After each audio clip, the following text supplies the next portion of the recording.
사람이 너무 힘들면 죽고 싶다는 말이 나오죠. 그런 죽고 싶다는 사람에게 문제가 뭔지 가르쳐 주는 것은 별 도움이 안 됩니다. 오히려 더 크게 낙심하게 할 수 있습니다. 오늘 본문은 욥기 4장 1절부터 11절이고요. 그 중에서 7절부터 9절 말씀까지 읽겠습니다. 생각하여 보라, 죄 없이 망한 자가 누구인가? 정직한 자의 끊어짐이 어디 있는가? 내가 보건대 악을 밭갈고 독을 뿌리는 자는 그대로 거두나니 나 하나님의 입기운에 멸망하고 그의 콧김에 사라지느니라. 아멘. 오늘 말씀의 제목은 바른 말보다 위로가 더 큰 힘이 된다입니다. 욥은 3장에서 자신에게 닥친 불행을 보고 너무나 괴로운 나머지 차라리 죽는 게 낫겠다라고 탄식했습니다.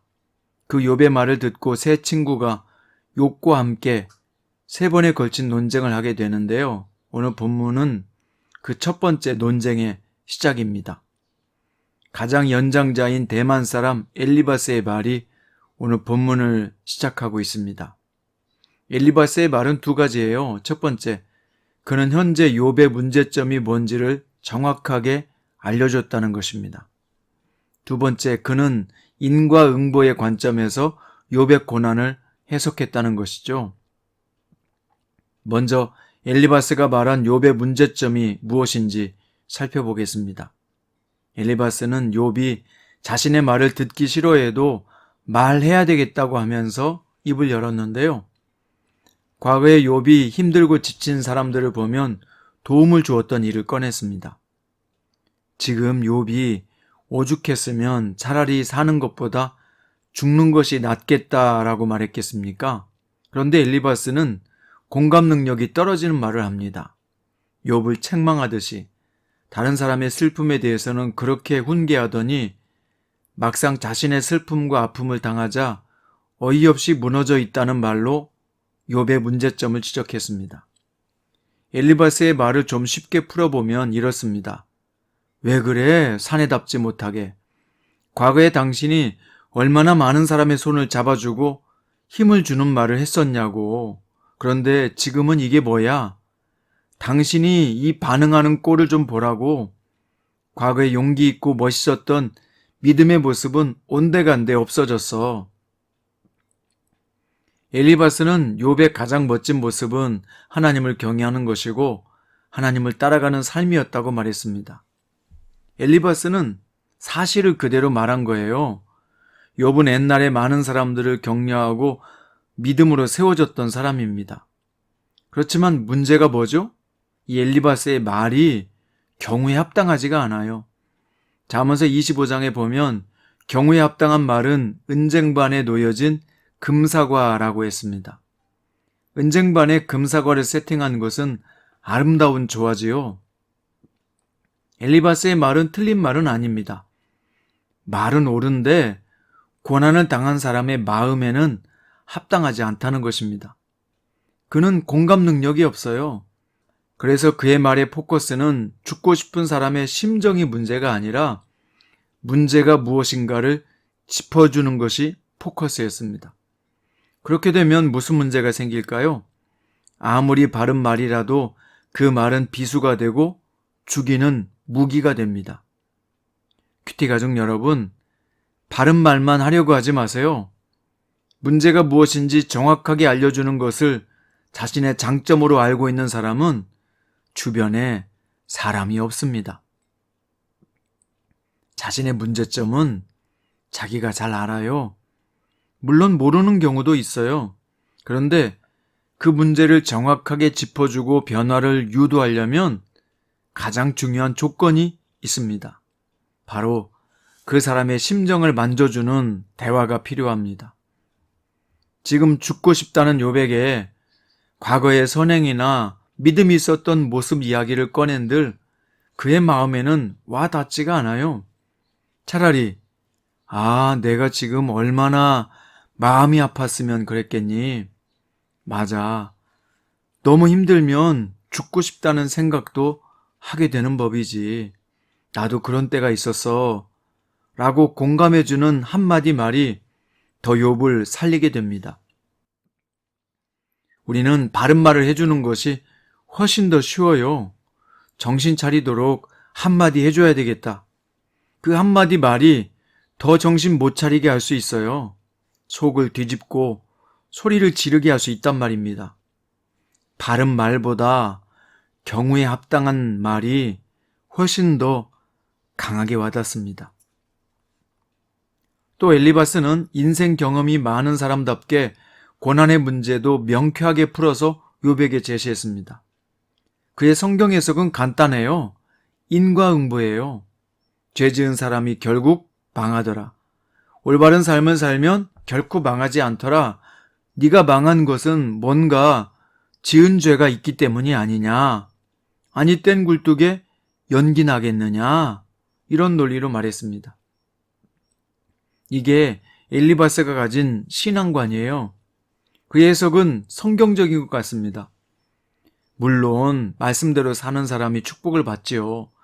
말씀대로 살지 않으면 인생이 꼬이고 큰 어려움을 당할 수 있습니다. 그런데 그것을 일반화시켜서 모든 사람에게 동일하게 적용하면 안 됩니다. 왜냐하면 성경에서는 이와 다른 내용의 말씀들도 많기 때문입니다. 성경에는 무고한 자도 억울하게 고통당하는 내용이 많이 나오잖아요. 선지자들이 하나님의 말씀을 전하다가 핍박을 당했고 심지어 죽음을 당하기도 했지 않습니까? 전도서에 보면 인과응보와 다른 사건도 있다는 것을 보여주는 확실한 말씀이 있습니다. 전도서 7장 15절에 보면 자기의 의로움에도 불구하고 멸망하는 의인이 있고 자기의 악행에도 불구하고 장수하는 악인이 있으니 의롭게 살아도 고통받을 수 있고 더럽게 살아도 평안할 수 있다는 것입니다. 시편 73편에서는 악인들의 형통함이 있다라고 말씀했습니다. 오늘 말씀의 핵심은 평안과 고통을 축복과 저주로 해석하고 섣불리 판단하면 안 된다는 것입니다. 왜냐하면 예외가 있으니까요. 하나님은 공평하게 모든 일을 처리하시지만 축복을 형통이라고 하거나 저주를 고난이라고 일반화시켜 말씀하지 않으셨습니다. 잘 믿고 주님을 따르는데도 욥처럼 고통당하게 하는 경우도 많습니다. 다윗을 보세요. 하나님 마음에 합당한 사람인데도 시편에 보면 주변에 수많은 원수들이 있었고 죽이려는 사람들이 많았습니다. 요셉도 보면 정직하고 바르게 살았지만 누명 쓰고 감옥에 들어가잖아요. 다니엘도 모함을 받아 사자굴 속에 들어가고 미가야 선지자는 바른 예언을 했다가 뺨을 맞고 모욕당했습니다. 그런데 엘리바스는 인과응보 원리를 현세 모든 사람들에게 일반적으로 적용하는 것입니다. 이것은 매우 위험한 해석과 적용이에요. 이렇게 엘리바스가 성경을 잘못된 해석과 적용을 함으로써 극심한 고통을 당하는 욥이 더 큰 혼란과 정신적 고통을 당하게 하고 있습니다. 사도 바울은 하나님은 어떤 분인가 라고 말했는데요. 고린도후서 1장 4절에 보니까 우리의 모든 환난 중에서 우리를 위로하사 우리로 하여금 하나님께 받는 위로로서 모든 환난 중에 있는 자들을 능히 위로하게 하시는 이시로다 라고 말했습니다. 하나님은 위로하게 하시는 분이다. 하나님은 위로하시는 분이다. 언제? 환난 중에 있는 우리에게. 그리고 환난 중에 있는 우리가 위로받게 하심으로 또한 다른 사람들을 능히 위로하게 하시는 분이다. 이겁니다. 우리가 환난을 당하고 고통을 당하면 하나님이 무조건 혼부터 내시는 분이 아니라 환난 중에 위로하시는 분이라는 거예요. 그래서 우리도 환난 당한 사람에게 위로하게 하시는 분이다 라고 말하고 있습니다. 또 6절에서는 위로가 고난을 견디게 한다 라고 말했습니다. 데살로니가 전서 5장 14절에 보면 마음이 약한 자들을 격려하고 힘이 없는 자들을 붙들어주며 모든 사람에게 오래 참으라 이렇게 말씀했습니다. 사람들을 마음이 약하거든 격려해줘라. 힘이 없는 자들은 붙들어주라. 이 붙들어준다는 것이 위로해주는 거예요. 모든 사람에게 오래 참아야 된다는 것입니다. 큐티 가족 여러분, 바른 말보다 문제를 지적하는 말보다 심정을 다독여주는 말을 먼저 해야 합니다.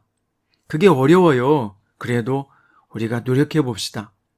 어떤 일에는 우리가 알지 못하는 일이 원인일 수 있습니다. 그러니 인과응보의 잣대로 사람을 판단하지 말고 섣부른 조언은 오히려 마음을 더 낙심하게 할 수 있습니다. 오늘 또 말을 조심하고 합당하게 잘 사용하여 주변 사람들을 격려하고 세워주는 믿음의 사람들 되시기를 주님의 이름으로 축원드립니다. 기도드리겠습니다. 주님, 오늘 또 위로하는 자가 되게 하시고 격려하는 자가 되게 하시고 마음이 약한 자들을 격려하고 힘이 없는 자들을 붙들어주는 사람이 되게 하소서. 오늘 또 경우에 합당한 말을 잘해서 내 주변 사람들을 세우고 살리는 하나님의 종으로 살게 하여 주옵소서. 오늘 또 생명의 주 되신 예수님, 저희를 인도해 주실 것을 믿습니다. 예수님의 이름으로 기도드립니다.